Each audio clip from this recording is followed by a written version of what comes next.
ಸುಬ್ರಹ್ಮಣ್ಯಾಯ ನಮಃ. ನಮಸ್ಕಾರ ಸ್ನೇಹಿತರೆ, welcome to VRL astro and Ayur 369 YouTube channel.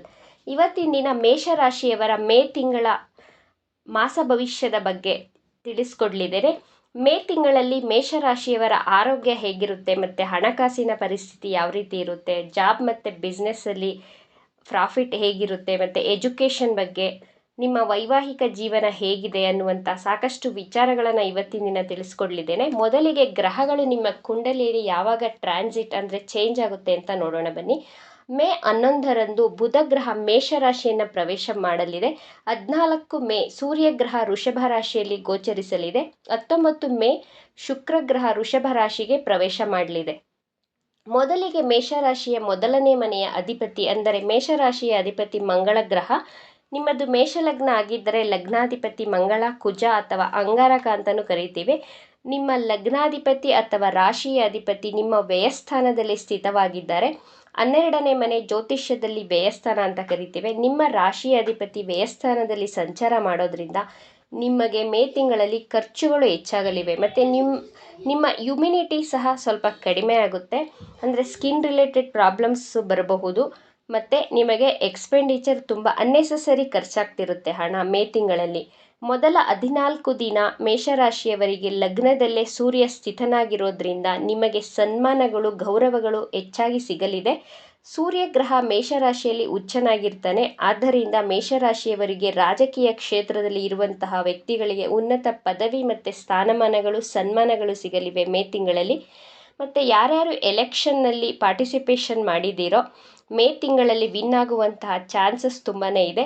ಮೇಷರಾಶಿಯವರಿಗೆ 19ನೇ ದಿನಾಂಕದಂದು ನಿಮ್ಮ ಧನಾಧಿಪತಿ ಶುಕ್ರ 2ನೇ ಮನೆಯನ್ನು ಪ್ರವೇಶ ಮಾಡೋದ್ರಿಂದ 19ನೇ ದಿನಾಂಕದಿಂದ ಲಾಭಗಳು ಅಂದರೆ ಹಣಕಾಸಿನಲ್ಲಿ ಪ್ರಾಫಿಟ್ ತುಂಬ ಜಾಸ್ತಿ ಆಗುತ್ತೆ ನಿಮಗೆ 19ನೇ ಡೇಟಿಂದ.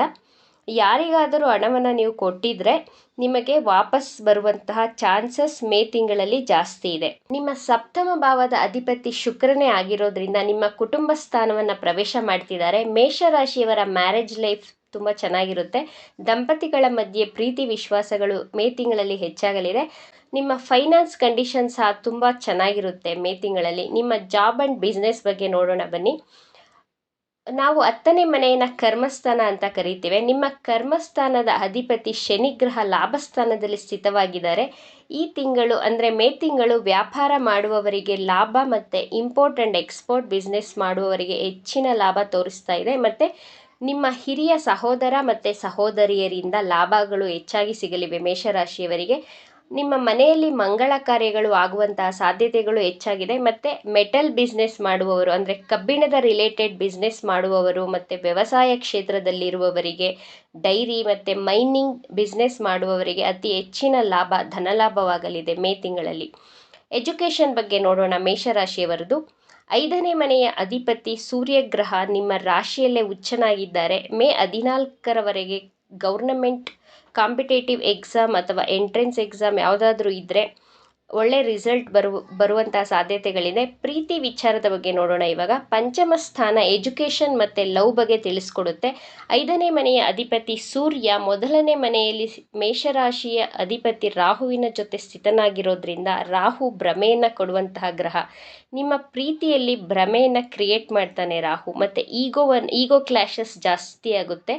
ಕೋಪದಿಂದ ಬಹಳ ಬೇಗ ರಿಯಾಕ್ಟ್ ಮಾಡ್ತೀರಾ. ಆದ್ದರಿಂದ ಕೋಪವನ್ನು ಕಂಟ್ರೋಲಲ್ಲಿ ಇಟ್ಕೋಬೇಕು. ಈ ಮೇ ತಿಂಗಳಲ್ಲಿ ಮೇಷರಾಶಿಯವರು ತುಂಬ ಸಮಾಧಾನ ಮತ್ತು ಶಾಂತಿಯಾಗಿರಿ. ಮ್ಯಾರೇಜ್ ಲೈಫಲ್ಲೂ ಸಹ ಈಗೋ ಕ್ಲಾಶಸ್ ಬರುತ್ತೆ. ಬಟ್ ಮೇ 14 ನಂತರ ಮ್ಯಾರೇಜ್ ಲೈಫ್ ತುಂಬ ಚೆನ್ನಾಗಿರುತ್ತೆ. ಮೇ ತಿಂಗಳಲ್ಲಿ ನಿಮಗೆ ಅದೃಷ್ಟ ಕೈ ಹಿಡಿಯುತ್ತೆ. ಬಟ್ ನಿಮ್ಮ ಶತ್ರುಗಳು ಹೆಚ್ಚಾಗಲಿದ್ದಾರೆ. ಬ್ಯಾಂಕ್ಗಳಲ್ಲಿ ಲೋನ್ ಏನಾದರೂ ನೀವು ಅಪ್ಲೈ ಮಾಡಿದರೆ ಮೇ ತಿಂಗಳಲ್ಲಿ ಸ್ಯಾಂಕ್ಷನ್ ಆಗುವಂಥ ಸಾಧ್ಯತೆಗಳು ಹೆಚ್ಚಾಗಲಿದೆ. ಮತ್ತು ಕೋರ್ಟ್ ಕೇಸಲ್ಲಿ ಯಾವುದಾದರೂ ಕೇಸ್ಗಳು ತುಂಬ ದಿನದಿಂದ ಎಳೆದಾಟ ನಡೀತಾ ಇದ್ದರೆ ವಿನ್ ಆಗುವಂತಹ ಚಾನ್ಸಸ್ ಸಹ ಜಾಸ್ತಿ ಇದೆ. ಮೇಷರಾಶಿಯವರು ಬಹಳ ಎಚ್ಚರಿಕೆಯಿಂದ ಯೋಚನೆ ಮಾಡಿ ಮಾತನಾಡಬೇಕು ಮೇ ತಿಂಗಳಲ್ಲಿ. ಯಾಕಂದರೆ ನಿಮ್ಮ ಮಾತು ನಿಮ್ಮನ್ನು ಸಂಕಷ್ಟಕ್ಕೆ ದೂಡುವಂತಹ ಪರಿಸ್ಥಿತಿಗಳು ಹೆಚ್ಚಾಗಲಿವೆ. ಆದ್ದರಿಂದ ಯೋಚನೆ ಮಾಡಿ ಮಾತನಾಡಿ. ನೀವು ಹನುಮಾನ್ ಚಾಲೀಸವನ್ನು ಓದೋದ್ರಿಂದ ಅಂದರೆ ಪ್ರತಿದಿನ ಹನುಮಾನ್ ಚಾಲೀಸವನ್ನು ಮೇ ತಿಂಗಳಲ್ಲಿ ಪಠಿಸುವುದರಿಂದ ನಿಮ್ಮ ಆರೋಗ್ಯದಲ್ಲಿ ವೃದ್ಧಿಯನ್ನು ಕಾಣಬಹುದು. ಮತ್ತು ಪ್ರತಿದಿನ ಗುರುವಿನ ಬೀಜ ಮಂತ್ರವನ್ನು 11 ಬಾರಿ ಪಠಿಸಿ. ಗುರುವಿನ ಬೀಜ ಮಂತ್ರ ಹೀಗಿದೆ: ಓಂ ಗ್ರಾಂ ಗ್ರೀಂ ಗ್ರೌಂ ಸಹ ಗುರುವೇ ನಮಃ. ಈ ಮಂತ್ರವನ್ನು 11 ಬಾರಿ ಅಥವಾ 21 ಬಾರಿ ಪಠಿಸೋದ್ರಿಂದ ನಿಮಗೆ ಆರ್ಥಿಕ ಲಾಭ ಹೆಚ್ಚಾಗಲಿದೆ ಮತ್ತು ಆರೋಗ್ಯದ ಪರಿಸ್ಥಿತಿ ಸಹ ಸುಧಾರಣೆಯನ್ನು ಕಾಣಬಹುದು ಮೇ ತಿಂಗಳಲ್ಲಿ.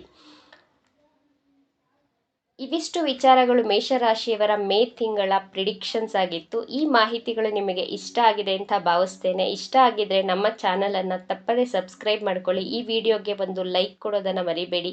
ನಿಮ್ಮ ಫ್ರೆಂಡ್ಸ್ ಆ್ಯಂಡ್ ಫ್ಯಾಮಿಲಿ ಗ್ರೂಪಲ್ಲಿ ಈ ವಿಡಿಯೋವನ್ನು ಹೆಚ್ಚು ಹೆಚ್ಚು ಶೇರ್ ಮಾಡಿ. ನಿಮ್ಮ ಅಭಿಪ್ರಾಯಗಳನ್ನು ನಮಗೆ ಕಮೆಂಟ್ ಮೂಲಕ ತಿಳಿಸಿ. Thank you friends.